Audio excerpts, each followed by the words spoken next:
some of the resources that I found when I'm working with Cyrina were relevant to technologies that involved helping us do assessments with our clients to build new leads.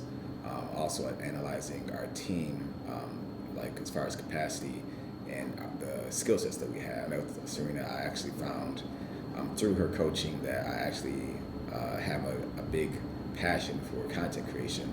I didn't really realize I had, and so affirming, again, it's almost again like a business therapy session.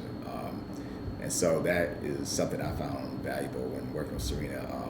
Some of the other highlights that I can remember that helped our business really thrive is identifying sales goals and prioritizing best practices to confirm and go after those leads, and also having the best tools to find that, to have a success in achieving those goals for sales.